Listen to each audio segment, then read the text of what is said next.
just about everybody is down and settled with some good food and maybe some coffee. I hope no one sprained their arm trying to get the coffee out of the coffee pot. A few of us in the beginning did, so hopefully we're going to have the nice easy pumps from now on.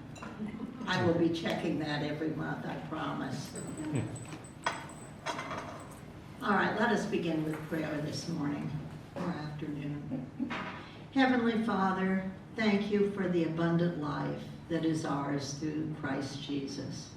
We know that you know the plans that you have for us, and please guide us according to your will, and help us to be a worthy servant through all that we say and do. Lead us according to your plan for our lives today and always. Lord, our hearts are breaking over what's happening in Israel. We now know truly what evil looks like. We just ask for your hope and know that you are always in control of everything. Be with our friends who are unable to be with us today and may be listening later, and be with Martha as we listen and learn today. And we pray all this in his name. Amen. Amen. Welcome to everyone today. So nice to see you here. And I'm seeing everyone enjoying the refreshments. And once again, we have a reviewer who brings her own refreshments with her. I don't think I've told her how unique she is for doing that, but we so appreciate it, Martha. Thank you very much. A couple reminders from WOC that I want to remind you about, and you'll see these cards on the coffee tables as well as back on the sign-in sheet, and we have the Ladies' Night Out for October 10th. We know what date that is, and if you need the information that you haven't gotten or signed up yet, it's not too late to come. So pick up a card on your way out if you need a reminder on the times. We also have the WOC luncheon, which is coming up, and you can still get tickets for that. The deadline is the 20th, I believe. Correct. Yes. Yes, and it is Monday the 30th, the last Monday in October. And here again, all the details about it. You can do it online or Sunday morning, get the tickets, or sign up for it. And so pick that up if you are interested and have not done that already. The books that you see on the coffee tables here, and I see some of you have already looked and picked, every year our librarians bring to us books from past years that they keep copy, but the extra copies that they no longer need in the library, and they're available. If you'd like a book, just take it. This isn't to borrow and bring back. This is, if you're interested in the book, why, feel free to just pick it up and take it before you leave today. Do we have any more announcements from our committee people? Shelley, anything? Keep reading? Yes. Yes, keep reading and let us know what you like and don't like. Yes, if there are any titles for suggestions for next year, I'm already working on that list. So. Very good. Jane? Well, there's lots of blanks for the rest of the year for refreshments. I think Karen is signed next up month, for I next think. month. And otherwise, we need your signature. Okay, I think we won't pass it today. You all know that we keep that on the table. So when you either return your name tag or if you, and I hope you're all, I haven't mentioned signing in before, but please don't forget to sign in, particularly if you're a guest. We'd love to have your name, and we'd love to have you on the list to actually receive our emails. Right, Ellen? Correct. Yes. And if you're not, let me know. Yeah. I believe I've got everybody up to date. I've got both of you on. Yeah. So be sure and do that. Don't forget to do that. So now I think that's all the announcements we have for today, and we will move on to Ellen. Ellen is up, and for those of you that may have missed last month, Ellen who is our publicity person who you hear from and read what she's written all the time, why has researched all summer, and she is helping us carry our 50th anniversary celebration for the whole year. And every month, she will get up and tell you some very interesting facts from 50 years ago, the month in which we are currently meeting. So we're doing Ellen. October 73. And again, my source has been the archives, and thanks to Morgan and Suzanne, I've been able to dig into the archives up there. So a couple of things that I think are fun are the titles of the sermons 50 years ago. So a couple of things on the titles. Reverend Sabin, I also want to call to your attention that he died in September of 2020, and we recognized that last month. It's hard to believe that it's been since 2020, but his sermons, let me tell you, Worldwide Communion Sunday was October 7th. You know, we just had ours. And his sermon was titled, The Table in Our Midst. And another sermon title he had was just called, What's Important? Now, something I found in the bulletins, not the Sunday bulletin that's part of the service, but there was actually a weekly bulletin that was sent out, and I'm having quite a time going through those. They're all typewritten with a different typeface from the typewriter, and they're called From the Roll Top Desk. And I love that, so I'm enjoying that, and you'll hear more about that. But one of the items, October 10, Elizabeth Meriwether Zabinden was born. And she was the first child born to a senior minister at FPC in 127 years. Wow. And was the fourth child of Reverend and Kip Zabinden, and the other three were born in Virginia. And there was a big write-up and all kinds of pictures of her and her cute little onesies. They didn't call them onesies then, but that's what it was. Now, October 14, there was a guest, Dr. Charles Kramer, who was the moderator of the General Assembly, and the women of the church had a luncheon for him as well. And I'll be picking up things like that too to let you know, because the women of the church has been very vital, of course, to FPC. On October 21 was the first sermon by Reverend Richard G. Ryan, and it was titled Living in a Changing World. And certainly in 1973 the world was changing very drastically. And on October 21 was the inaugural 9 a.m. service. Hadn't had a 9 a.m. service before that. And that was called Family Worship in the Guthrie Chapel. So I think this is fun. Anyhow, it's fun to hear that that happened 50 years ago, the first 9 a.m. service. The women of the church president was Mrs. Richard B. Jackson. The women of the church had a harvest tea at Morningside Manor by the Morning Glory Auxiliary. Isn't that great? And on October 10, there was an arts and crafts showcase that started on October 10 through October 25th, and it was heirlooms of members and their ancestors. I think that would have been cool, don't you? Fun to walk through that. And of course, the women of the church had a brunch to celebrate that too on the 25th.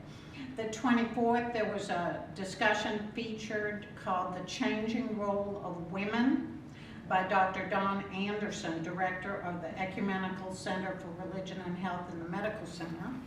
The library started offering sermon tapes after the 11 a.m. service for anybody who wanted to check one out each week. And that started 50 years ago.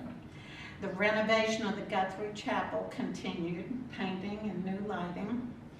And the Wednesday evening dinner series by Reverend Zabinden continued with the Gospel According to Mark. Again, supper was $1.50 and $5 for the whole family. Wow. Reverend Wood took over the series on October 31st. And he started a newsletter column called Ryan's Ramblings. And his first column was called There's a Place for You. And Wednesday was trick or treat, and they collected $84.35. And the book review that month was The Pilgrim's Progress by John Bunyan. And what happened outside of FPC, San Antonio Mayor was Charles Becker, Governor of Texas was Dolph Briscoe, the senators were John Tower and Lloyd Benson, and I think you all were shocked, as I was, living through, you know what, Watergate.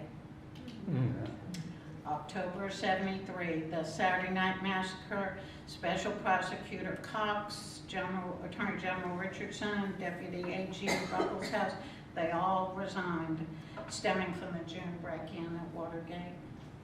And October 10, the Spurs had their first game with 6,000 fans at the Hemisphere Arena. And a couple of fun things, and in conclusion, UTSA had an archaeology dig at the Alamo. I think that's interesting. UFOs were sighted at DFW. The two songs that were featured, Dolly Parton with Jolene, which we still know, Jolene, and Elton John, Goodbye Yellow Brick Road. We know that. And a dozen eggs were 45 cents, and the inflation rate was 6.16%. So thank you all. I'm going to continue to offer this, and I think it's a fun thing to see what, to learn what happened. So thank you, Grace, for letting us feature this. I think it's a fun look back over our shoulders. Thank you.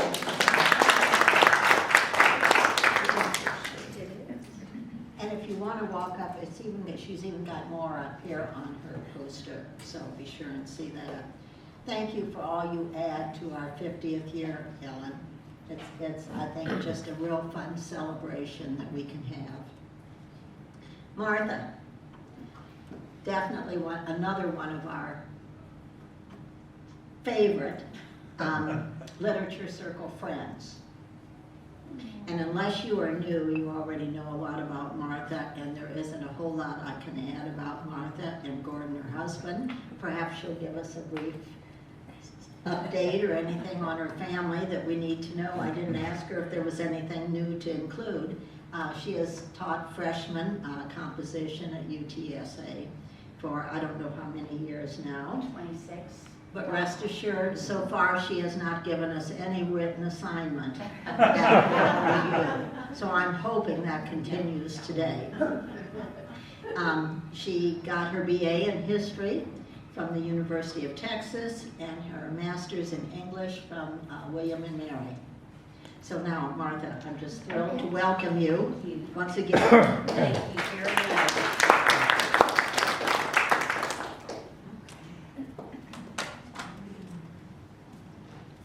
Okay, so I'm always happy to bring cupcakes on the days I speak, because I think if you don't really like what I have to talk about, you'll at least enjoy the cupcakes. And I will never give you a written assignment, because I am not looking for more things to grade. So anyway, I'm really happy to be here, and I enjoy reading this book. Those of you who have read it, I bet you enjoyed it too, and I'd love to hear any insight that you have. And if you haven't read it, I hope not to be too much of a spoiler alert, although I will say she did reach the Pacific Ocean. But there's still a lot in there that you will enjoy reading. And in the past, with the Literature Circle, I have reviewed books that are fiction. I've reviewed a lot of books that are historical fiction, and this is nonfiction. It's true. And the author, Elizabeth Letts, is a best-selling author, and I'll tell you just a little bit about her in a second. But someone in an interview asked her, why did you make this nonfiction, because she writes both, why didn't you do a fictional story? And she said, well, she had so much information that she had researched that really she just thought she couldn't do better than the real thing, than the real story. So this is her real story. The author is a best-selling author, again, of fiction and nonfiction. When I was researching her, some of her books sound really interesting. She writes about horses a lot. And one title is The Perfect Horse, the daring U.S. mission to rescue, I can't even read my own writing, to rescue the priceless stallions kidnapped by the Nazis. And another book was the $80 Champion, Snowman, the Horse That Inspired a Nation. And she also adapted that book to be a children's book. So she wrote 2 books on that. So obviously she's interested in horses. Okay, and you know, I always think of this as just the title, The Ride of Her Life, but I do think we need to also remember the subtitle, The Ride of Her Life, the true story of a woman, her horse, and their last chance journey across America. That's a really good subtitle.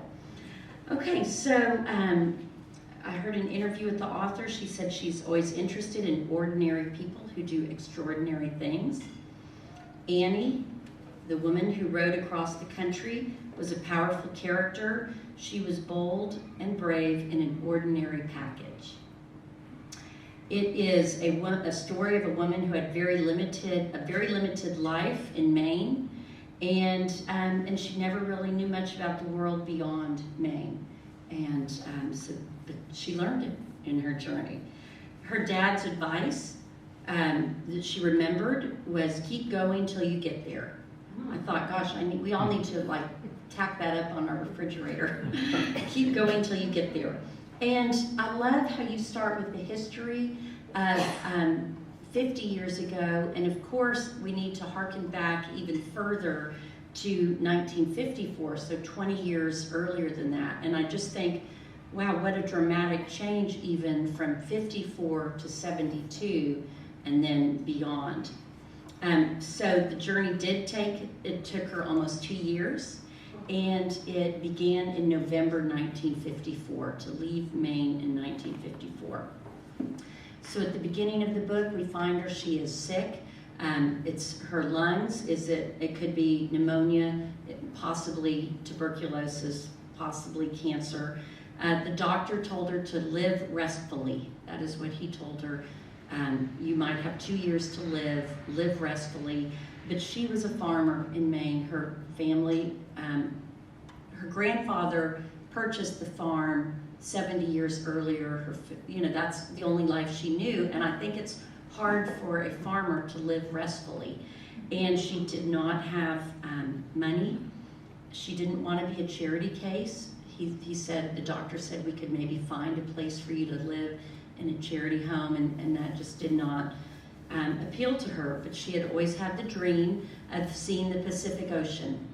And so she decided that's what she was going to do. And honestly, I guess I read in interviews, like she just thought, even if she didn't get to the Pacific Ocean, she was just going to take off and see where it took her and die in the process if that was the case. So she didn't have maps really, and we'll come back to that. So she did not have much money. She raised cucumbers at the end of her farming experience and got a little bit of money for selling cucumbers. Really no relatives left, no savings. There wasn't a state welfare program. But she did, with some of her last money, purchase cucumber seeds, and her neighbors helped her plant them, but she had to harvest them and sell them, and she was on her own. She had a little money to pay for her back taxes. She sold the farm to her neighbor at a very low return. And her farm had been in the family for 80 years. So she had never managed to get a hold of the map of the United States. And so she pieced the route together step by step. And at the end of the book, y'all can look at that later, there was a map of what her route was. And I mean, it is not the map, like AAA would not come up with this map on their triptych, because it's not a straight line from where she was to where she ended up. And each chapter or each section had the maps of each little part of the journey. But it was interesting at the end to see the whole journey. Okay, so she just did it one leg at a time. and never really having a good sense of the whole of, like she was invited to Wyoming, as y'all might recall, on her journey, and she was like, yeah, okay, I'll go to Wyoming. And I think had she looked at a map of the United States, she might not have done that. At the beginning of her journey, she carried her possessions with her. She wore layers of clothing, and she, like cinched her pants with the belt, had layers of clothing. She had some canned goods and that she rolled up in a pack and loaded it up on her horse, who we'll get to later. So she really had all of her possessions with her, and that did not include a flashlight. It did not include some things that we might think would be necessary and helpful on the journey. She was a tramp, and that is a word, we don't hear that much of. I remember my young kids were so taken. We saw an American Girl movie, and it was about a hobo. And I mean, that really intrigued my own children years ago. Like, they had never really heard of a hobo. But she was sort of a hobo in that she was a tramp. And I'm going to read this description of what the definition of a tramp was, because I think it's really good. Okay. A self-described tramp of fate. She was part of a grand American tradition of itinerants who hit the road looking for work. The word tramp comes from a Middle Low German word meaning to walk with heavy footsteps, to stamp. First commonly used in America to describe the long, arduous marching undertaken by Civil War soldiers. It later came to be used more often as a noun. A person who traveled from place to place looking for work along the way was a tramp. And the first time tramps became visible in large numbers was after the Civil War, when former soldiers, unfitted for normal life, took to the road. By the 1870s, during a major worldwide recession, tramps had become a familiar part of modern industrial life. Aided by the vast network of railroads, homeless itinerants were seemingly permanent fixtures of the landscape, their numbers peaking again after the First World War, when returning soldiers added to their ranks. During the Great Depression, the number of homeless people in America skyrocketed. Called hobos or tramps, these predominantly white and native-born men seemed to be a permanent part of the American landscape. I'm going to read a tiny bit more. But after World War II, when the economy expanded and new housing was built, the number of homeless people fell to the lowest point since the Civil War. The American tramp or hobo, long a familiar sight in American cities and towns, long a staple of American folklore, had become so scarce that he was turning into a figure of some nostalgia. But what is so interesting is that she was a woman, and there weren't a lot of female tramps or hobos in American history. And she called herself the last saddle tramp. Okay, so that's what she was doing. And actually, when she took off, her goal was to get to the Pacific, but she just thought, like a tramp or a hobo, she would go off and work some, get some money, travel some, and keep going. Okay, but she was not alone, and that's sort of the best part of the book for me, is reading about her companions, her little dachshund dog, who had been with her in Maine before, and the little dachshund's name was Dépêche Toi. And I mean, I took French. I don't even. Didn't they say that means follow me? It means hurry up. Hurry up. Thank you. I couldn't remember, and I should have. Hurry up. And then when she was getting ready to hit the road, she knew she needed a horse. She didn't have much money, so she acquired this horse, who was named Tarzan. And here's when they met each other, when Annie met the horse Tarzan. The gelding gazed at her with a friendly interest, not unlike the way she looked back at him, both smallish and square, both Maine-bred, both a little past their prime, and a bit scraggy around the edges, and both needing a new home. And Annie recognized the flash in his eyes. He was down, but he wasn't done. So he was like the perfect companion for her. And then this friendship developed between the little dachshund and the horse. And really, I bet y'all feel the same way. Those are like two of the main characters of the book, that they really had a personality that we got to know throughout the story. And there was something else I wanted to mention. Oh, and I didn't write this down, but when she was a rare female tramp, you know, her clothing, what she wore with all of her clothing and her pants cinched with a leather belt, really often people did not realize she was a female until like she took her hat off or started talking to them. And they said that that might have even afforded her a little more safety and security, that people on first glance would not know that she was not a man. Okay, so, and then Tarzan later was described, you know, we got to know these animals, Tarzan and Depeche Trois, as the book went on, and so this was a later description of Tarzan. Tarzan, with his rakish good looks, had always appeared a bit like a scallywag. If he were a fellow, Annie had decided he would curse like a sailor, drink a bit too much hooch, be frisky in the afternoons, and sleep late in the mornings. And then later in the book, she acquired another horse in Tennessee named Rex. Throughout her journey, when people would see her and the horse, and she would ride the horse, she would ride Tarzan, and sometimes the dog would ride with her and sleep. Sometimes he would be on a leash and keep up with them somehow. But when on her journey, people would say, like, that is too much for Tarzan to carry, all of your belongings and you know, and sometimes the dog. But, you know, she just didn't have a lot of money. But at part of her journey, you know, she befriended someone who they basically gave her this horse that she never could have afforded in Tennessee. And she was like, you know, I can't afford it. And they said, well, just on your journey, just tell people that it's a Tennessee horse and that it's the best horse ever. And they said, that's all the payment we need. So later she had this horse, Rex, who helped Tarzan carry the load. And as you recall, when she loaded up some of her belongings on Rex, she hadn't realized how much of a burden Tarzan was carrying. And so anyway, and then here's a description of Rex.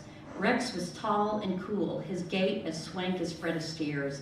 The white markings on his legs and face made him look as dressed up as a movie star in a fancy tuxedo.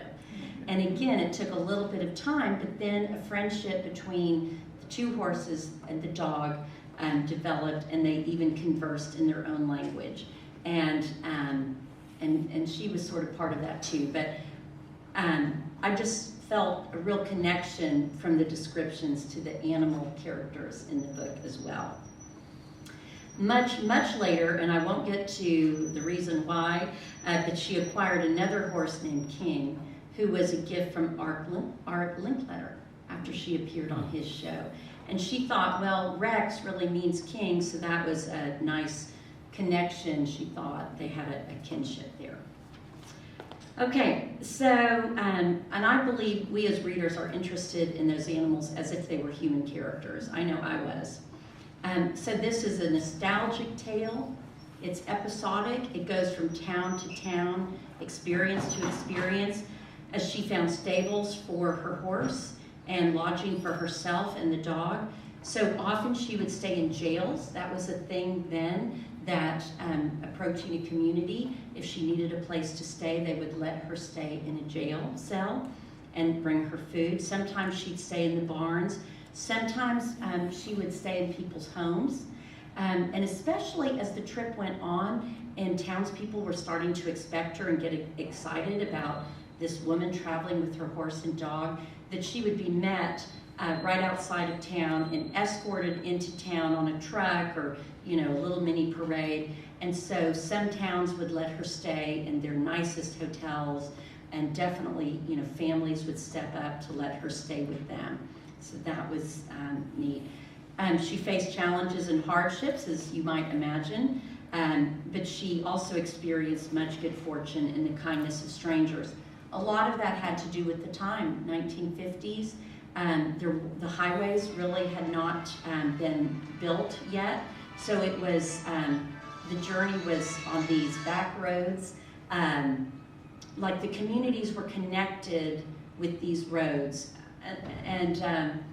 and the author said there was always someone in one community who would know someone in the next. Be sure and look up my aunt, or they would alert someone in the next community to be on the lookout for her. So like once she started, even though she didn't really have a plan, then people would guide her, like go here and look up my aunt, or look up this mayor, or here's a letter to take to the governor. Okay, then pretty early on, the press became interested in her story. Local newspapers, and then the AP Wire Service, which she didn't even, she wasn't really aware of AP Wire Service or of the news. That had never really been a part of her life.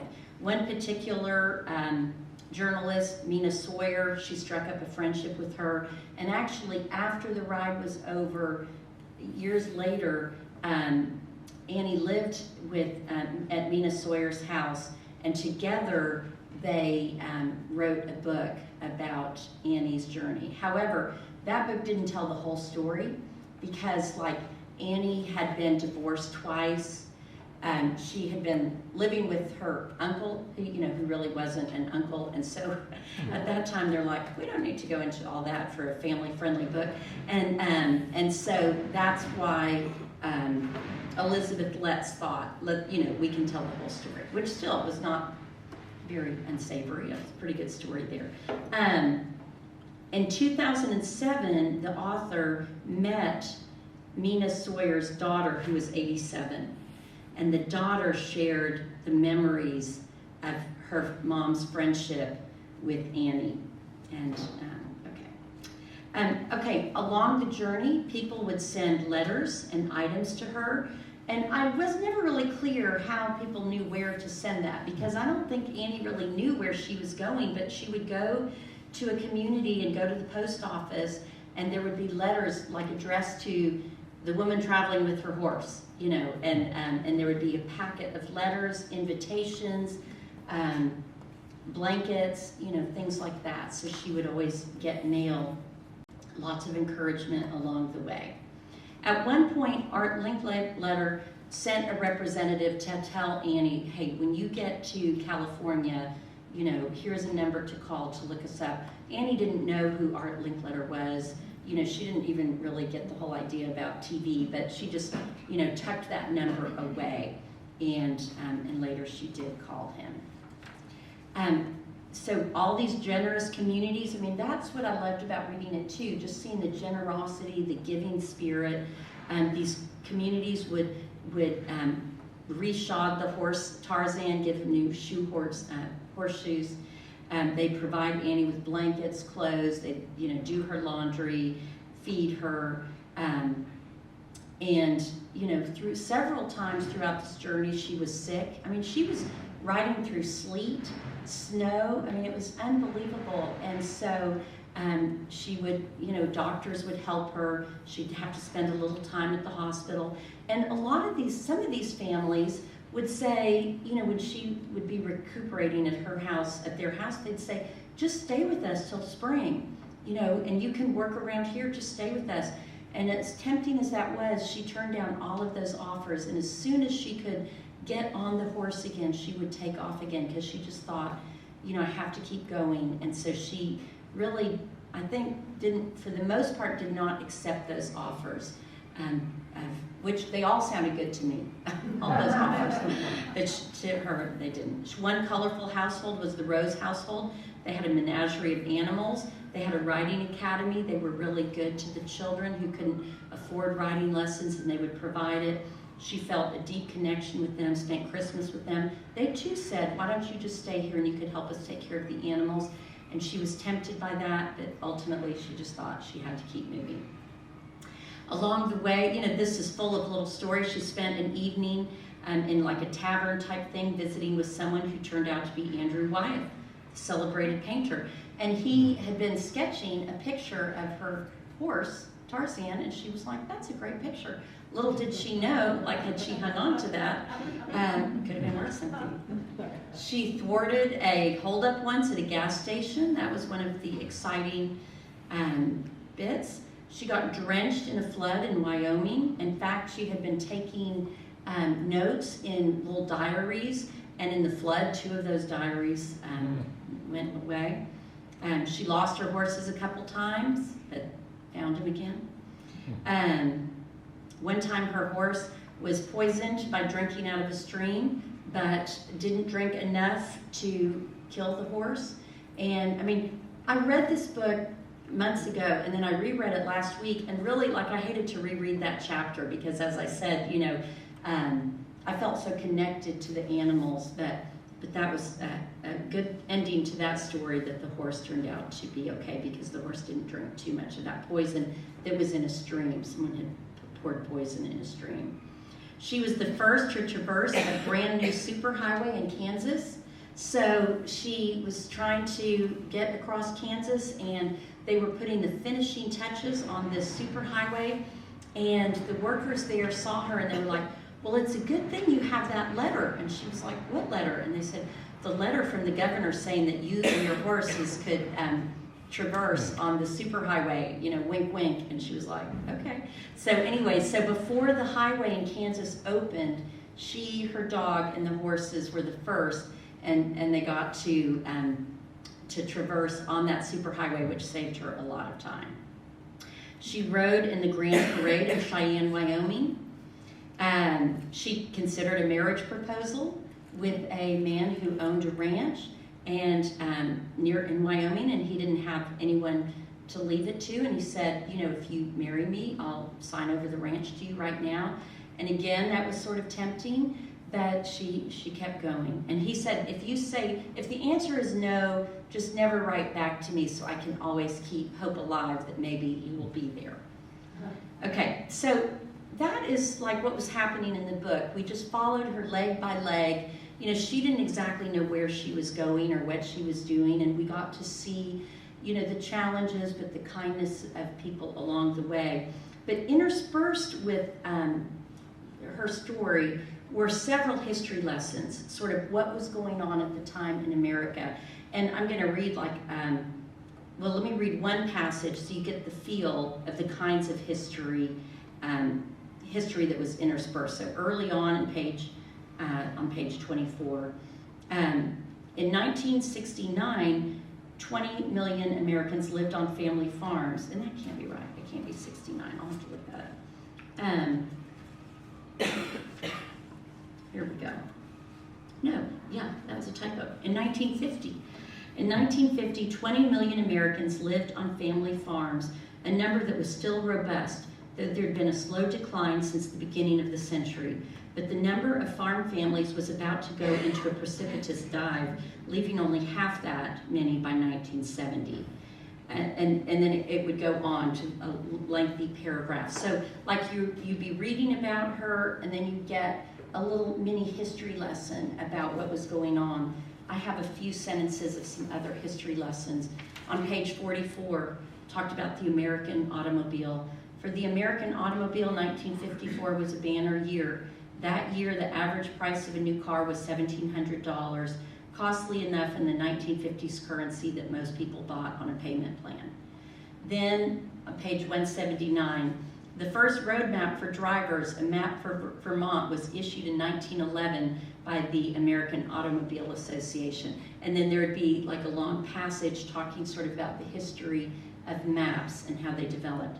Another later, when she was traveling through Missouri, there was a little mini history lesson on how Disneyland's Main Street captured a moment in time, and it was fashioned over the main street in this small town in Missouri where Walt Disney grew up. So you could get a sense of the time and a little bit of history.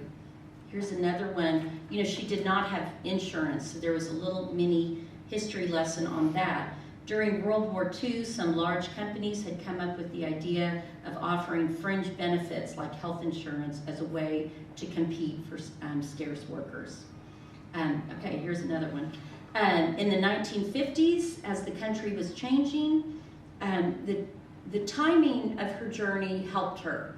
That this was doable in the 1950s when she did it. As we mentioned, the communities were connected. People were not fearful of helping strangers. And, you know, year by year, beyond that, it would have been harder. There was a social trust in the 1950s. The author pointed out, okay, that is for her as a white person, that would not have been the same experience for a black person. But even that was changing. Later, there was a feeling that every stranger might bring danger once the news became more popular. And, you know, we experience that now. Like, once you hear about a kidnapping in North Carolina, then parents are super worried about their kids in, you know, Arizona, because we hear these stories. So TV was bringing more stories of crime from over America to people's doorsteps. But at that time in her journey, it was like the perfect time when people generally were trusting and helpful. Another thing I really liked about this book was at the beginning of each chapter, there was just this little quotation, and I thought, she must have spent a lot of time finding these perfect quotations for the chapters. So there were some from Hebrews, from Jack Kerouac, from Will Rogers. One of them I liked. Will Rogers said, "There's something about riding down the street on a prancing horse that makes you feel like something, even if you ain't a thing." And then she had one from John Bon Jovi, and he said, I love this too, "Map out your future, but do it in pencil. The road ahead is as long as you make it worth the trip." So with each new chapter, I really was always eager to read what little passage she found.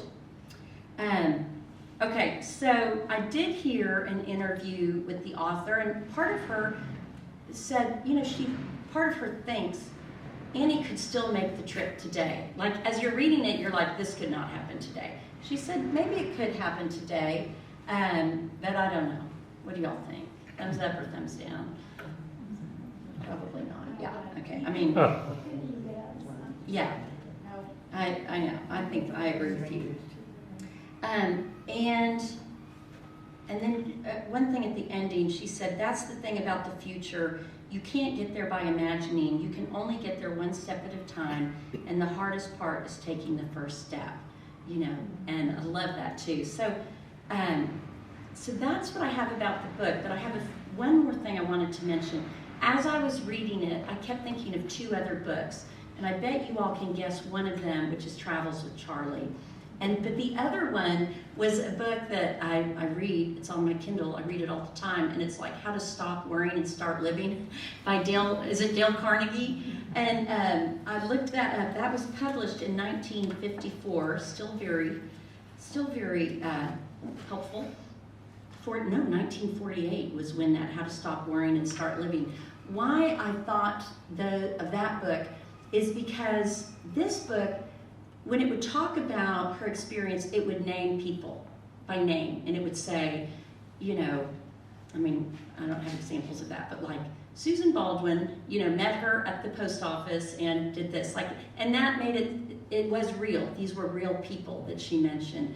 And Dale Carnegie would do that in his book published in 1948, like, there was once a fellow named so-and-so who was so worried about this that he did that. And when I read that book, it makes it seem really real, like this happened to a real person. So to me, it was very nostalgic. I got the feeling of nostalgia about the book that was written earlier because she mentioned along the journey the names of the real people who she stayed with and who she helped. But then, of course, the other book I'm sure we all thought about was Travels with Charlie with John Steinbeck, which fits right in with East of Eden that you all read last month. And so I checked out a copy of Travels with Charlie, and I was trying to start reading it to look to see some similarities. Okay, well, this is a great book. Like, my husband and I have been fighting over it. It is a good little book. So if you haven't read Travels with Charlie lately, you should pick that up again, especially after having read this. And there are two little passages I want to read. One was, why did John Steinbeck take off on this journey? And here's this passage. My plan was clear, concise, and reasonable, I think. For many years, I have traveled in many parts of the world. In America, I live in New York or dip into Chicago or San Francisco, but New York is no more America than Paris is France or London is England. Thus, I discovered that I did not know my own country. I, as an American writer, writing about America, was working from memory, and the memory is at best a faulty, warpy reservoir. I had not heard the speech of America, smelled the grass and trees and sewage, seen its hills and water, its color and quality of light.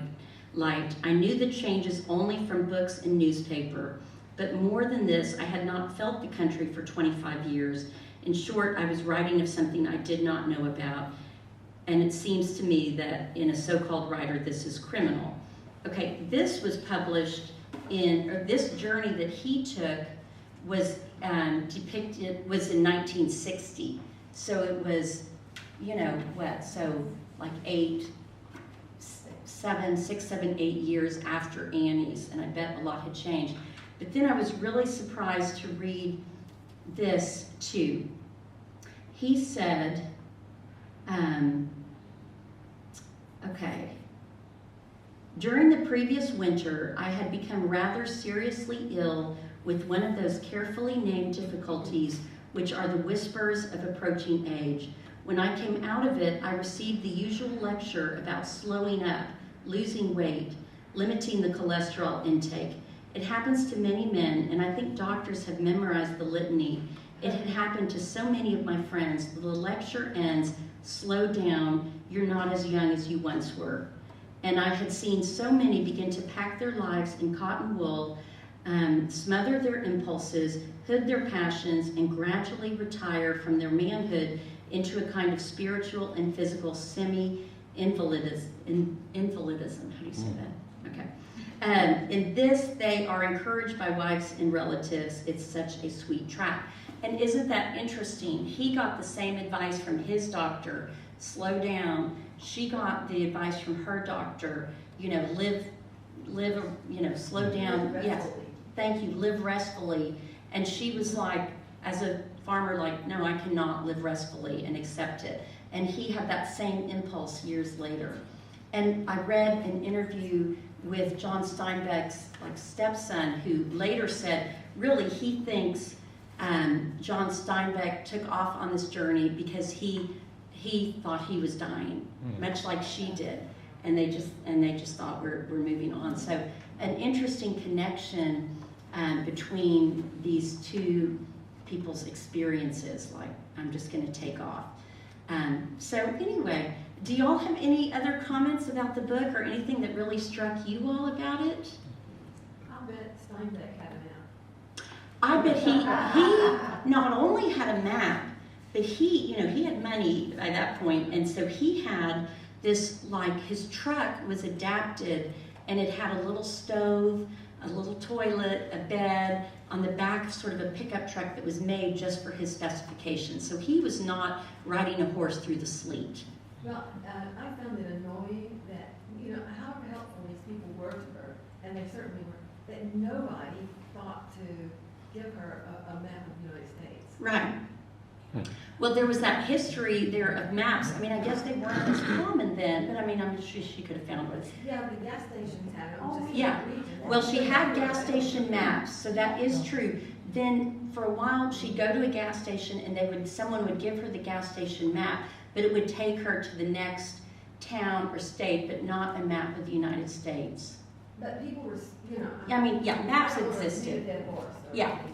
But it just seemed to be that somebody who was so careful to make sure that she had everything she needed. Could say, let's would look say, at this. Let's take these together or Yeah. whatever. Do you really need to go to Wyoming to get to California? Yeah, she had that letter to her. I know, she did have a letter. And the other thing I forgot to mention, when she did make it to California, Art Linkletter, had her on his show, gave her a big check for her appearance, more money than she had ever seen in her life. And they really struck up a friendship. They said that he had been a bit of a tramp or hobo earlier in his life, and they said he really related to her, and that was a little friendship that they developed. But afterwards, she took the bus back to Maine. I don't know if y'all read the epilogue, and was a bit of a wanderer too. But good, yeah, that's a good point. Get a map, yeah. What else struck y'all? Yes. Well, I had to give this a lot of thought on just what your question was. How would you do it today? What would you do? And the only conclusion I could come up to, and I still wouldn't, don't think I'm gonna take off tomorrow, certainly not on a horse, out in the open, no. I would line up churches along Yes. the way.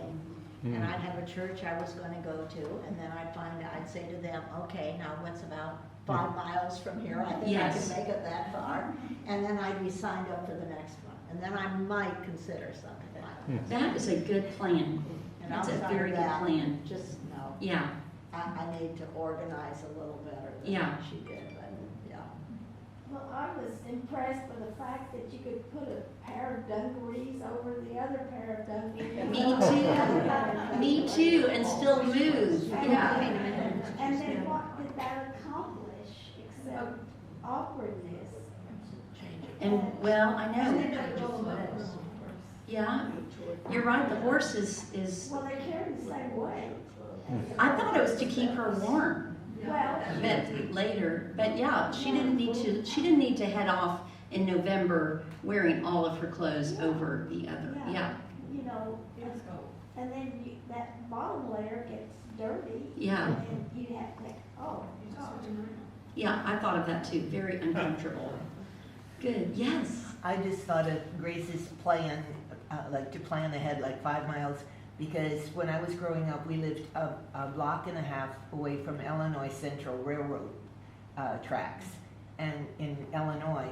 And so the hobos or tramps would jump off when the train slowed down. And I was thinking of this a while back, that I was never afraid. My mother would say, go out there and take this Kool-Aid to the man that was sitting out between our garage and our yes, kitchen door, and tell him I'll bring the sandwich out. And I did. And then we kept getting people all the time. And I remember making cookies and thinking, she's going to give all the cookies away. But I mean, I wasn't afraid. And they would sit out there and she'd say, oh, well, maybe he needs water.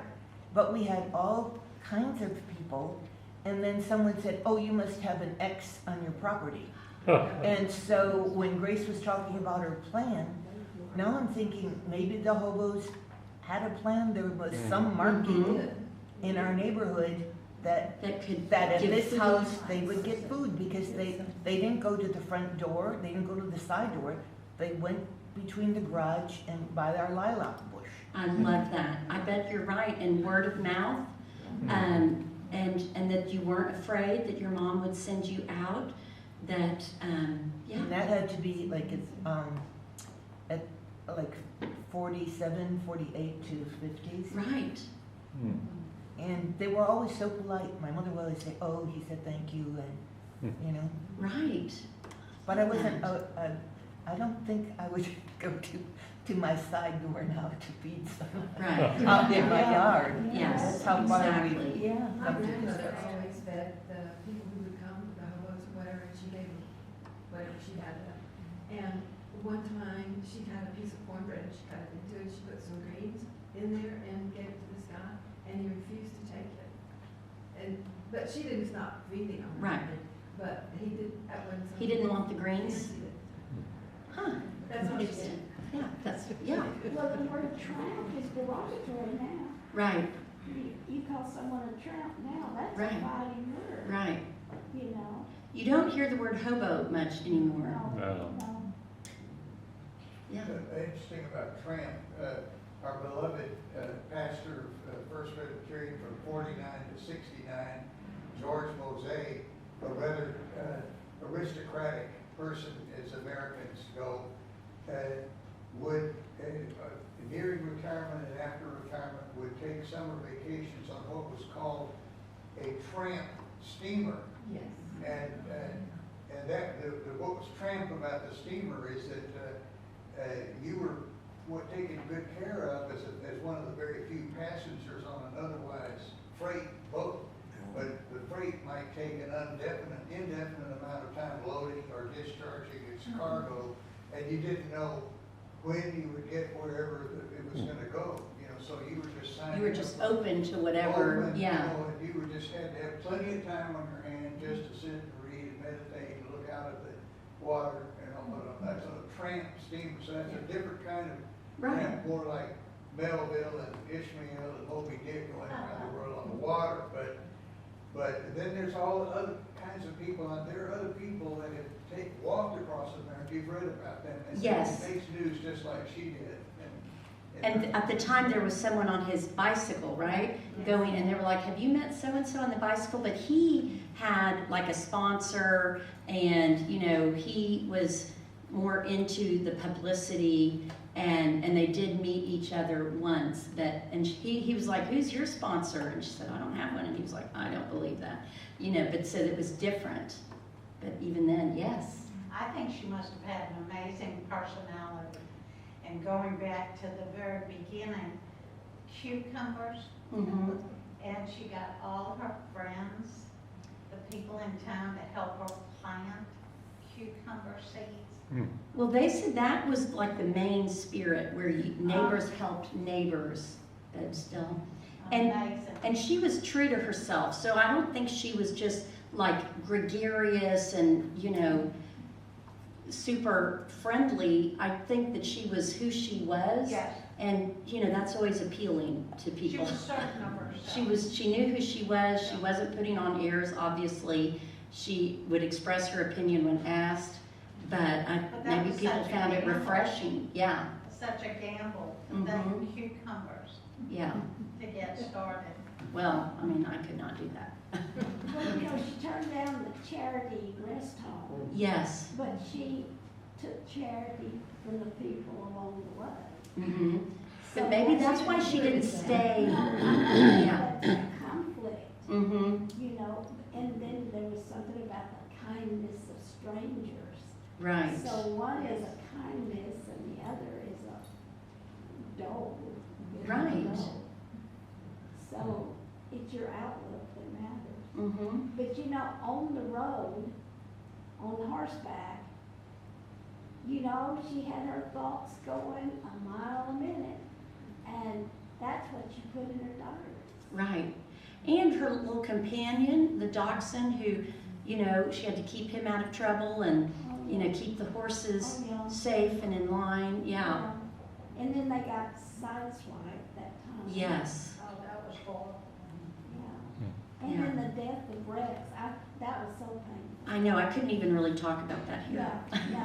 But you know, all of those things that are experiences along the way. That's right.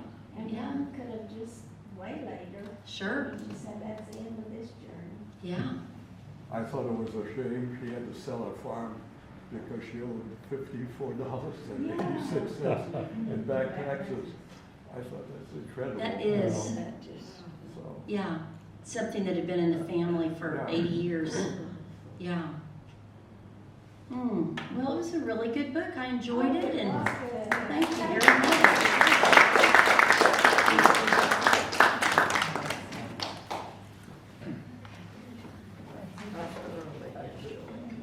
That's the, okay.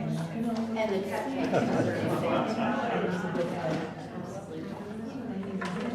Thank you, Martha, for the review and the food. Very good, very good.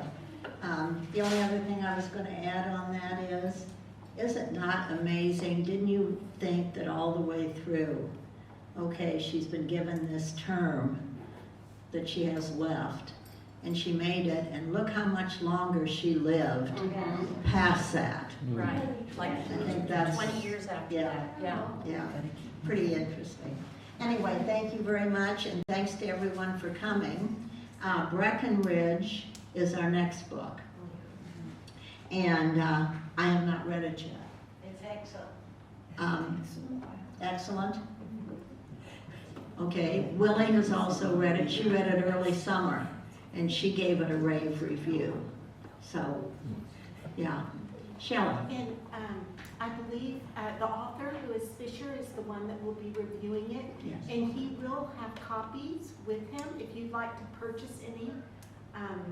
Being getting close to the Christmas season, and he will sign them when he meets with us. Or if you already have a copy and want him to sign it, he will do that as well. Excellent, excellent. We maybe want to pass that along to everybody that isn't here, so they know, yeah. because it is kind of a lovely book, too. It's wonderful. Yeah, Even yeah. very current, there's even a picture of Ron Nuremberg in there. Oh, wow. It's very current.